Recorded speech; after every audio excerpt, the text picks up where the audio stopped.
Halo Vlogger, selamat datang di Univdaya Channel. Di channel ini saya banyak membahas seputar dunia otomotif seperti tutorial, review, dan juga liputan vlog.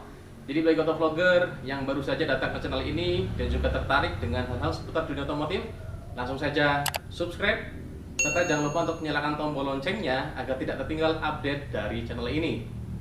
Nah, seperti pada polling saya sebelumnya, saya akan membuat tutorial tentang nama dan fungsi komponen pada mesin mobil, tetapi kali ini saya akan menggunakan objek berupa mobil langsung, yaitu mobil yang saya gunakan adalah Grand Livina seri L10 yang menggunakan transmisi matic dengan kubikasi sebesar 1500 cc.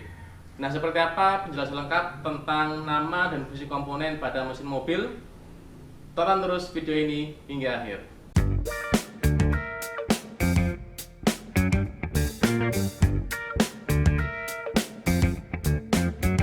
Untuk pembahasan pertama, kita akan membahas tentang nama dan fungsi komponen pada mesin ya.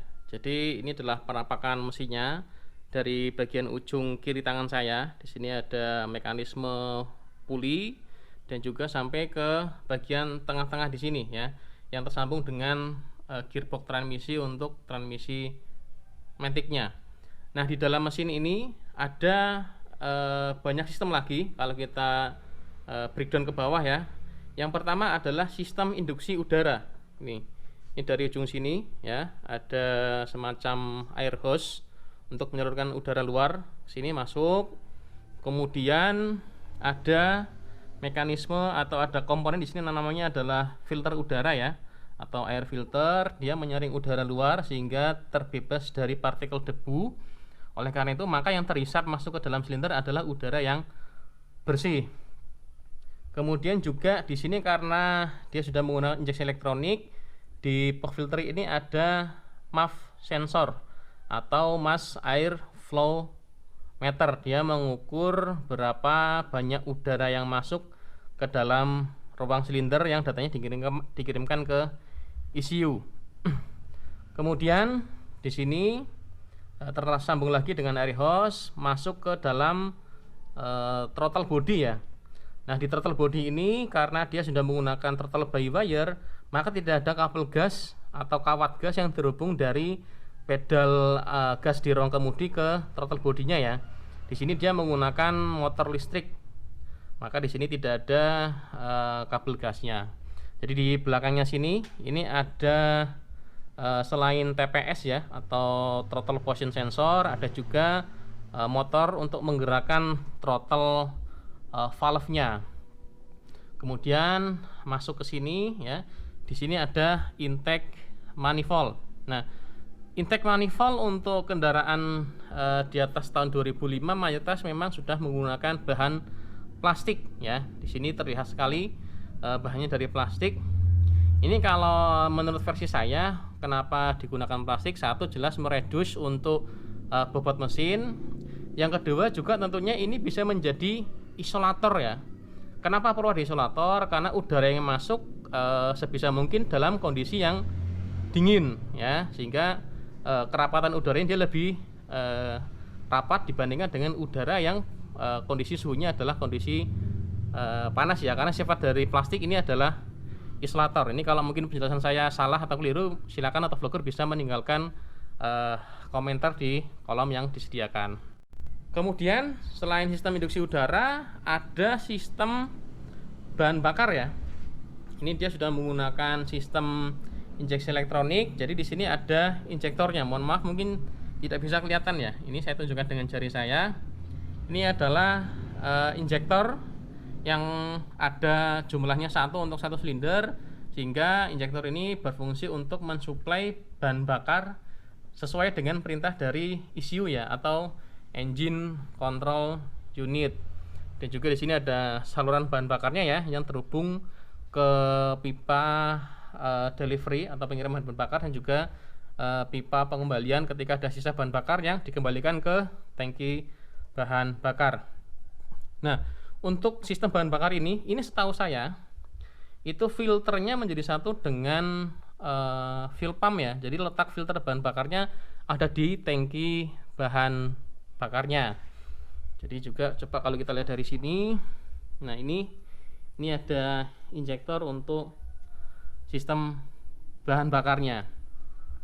Kemudian setelah itu ada sistem pelumasan ya.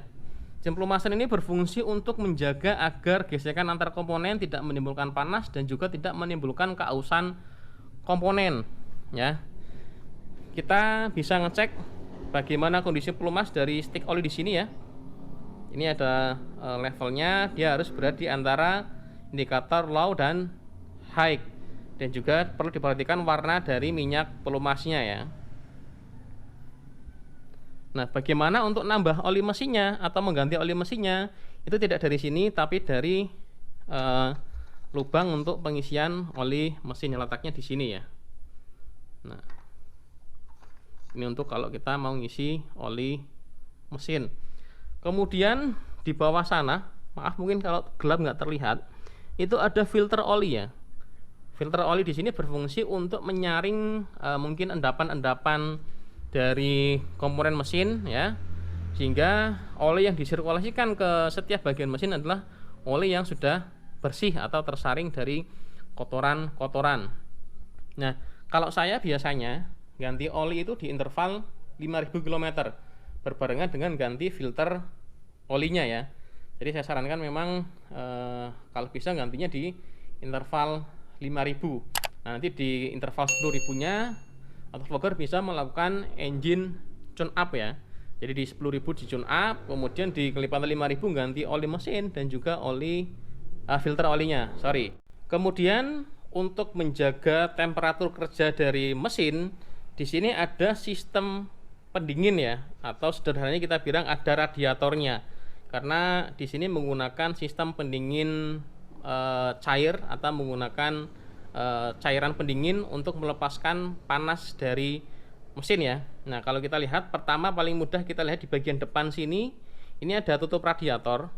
Ini apa namanya? Komponennya kecil ya, tapi ini memegang peranan yang cukup penting. Kenapa? Karena di sini tutup radiator itu menjaga tekanan pada sistem pendingin ya. Autoflogger tentunya juga tahu bahwa tekanan itu berkorelasi dengan titik didih benda cair ya. Jadi dengan mengontrol tekanan sistem pendingin di sini, maka tentunya titik didihnya bisa disesuaikan ya. Kan kalau semakin tinggi tekanan udara, ini setahu saya dia titik didihnya akan menjauhi atau lebih tinggi dari 100 derajat Celcius ya. Nah, ini ada dua katup ya, pressure valve ini menekan ke sana. Kalau tekanannya lebih dari spesifikasinya, ini setahu saya, ini ada tulisannya 88 kPa dan juga ada vacuum valve. Jadi ketika tekanannya tinggi, ini radiator coolernya dibuka masuk ke, nah ini ada reservoir.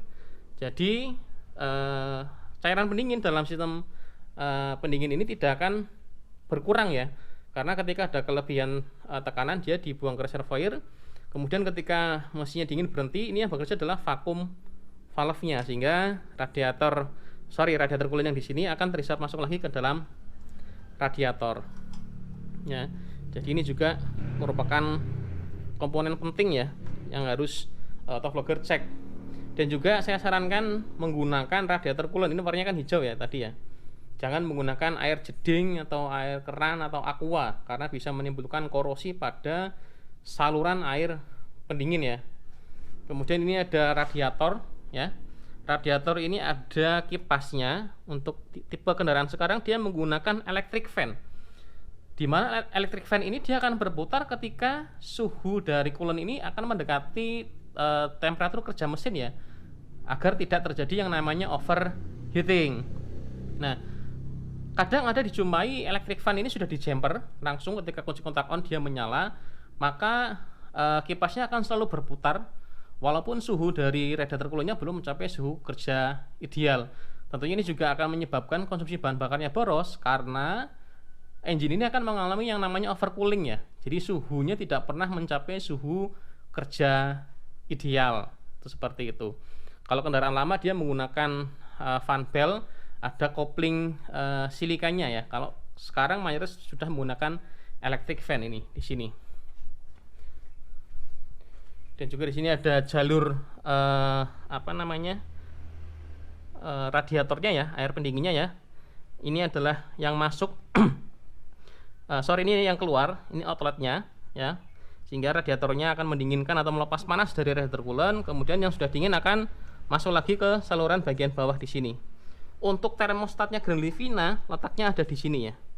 Jadi di saluran inlet yang mengirimkan radiator coolant dari radiator masuk ke dalam blok silindernya ya. Nah, jadi ini adalah untuk sistem pendinginnya. Nah, kemudian bagaimana radiator coolant bisa bersirkulasi? Karena di sini dia ada puli yang terhubung dengan water pump ya. Sehingga di sini water pumpnya dia akan mensirkulasikan radiator coolant dari engine block keluar ke radiator, masuk lagi ke engine block, begitu seterusnya. Ya. Jadi di mekanisme puli ini ya, di bawah sumber tenaganya dari puli crankshaft ya. Puli crankshaft itu terhubung dengan di sini adalah water pump, kemudian kompresor AC dan juga terhubung dengan alternator. Nah, karena mobil ini menggunakan electric power steering, maka tidak ada puli untuk pompa power steeringnya ya. Berbeda dengan Avanza generasi sebelum facelift itu, dia masih menggunakan hydraulic power steering. Kemudian di 2012 dia bertransformasi menggunakan electric power steering ya. Jadi di sini desainnya dia lebih kompak ya. Tidak ada tabung reservoir untuk pompa power steering, tidak ada pompa power steeringnya. Jadi saya harap sudah cukup jelas informasinya tentang nama dan komponen pada mesin mobil ya. Pertama ada sistem induksi udara ya kan. Kemudian ada sistem pelumas ya, di sini ada sistem pelumas, kemudian juga ada sistem pendingin ya, kemudian juga ada sistem bahan bakar ya. Kalau di dalam blok ini tidak perlu saya jelaskan karena tidak bisa kita lihat. Di sini di dalamnya ada mechanical mesin. Item-item tadi yang saya sebutkan adalah sistem-sistem yang bisa autovlogger lihat dan periksa pada saat pemeriksaan harian, atau juga mungkin ketika mengalami trouble pada sistem-sistem yang tadi saya sebutkan.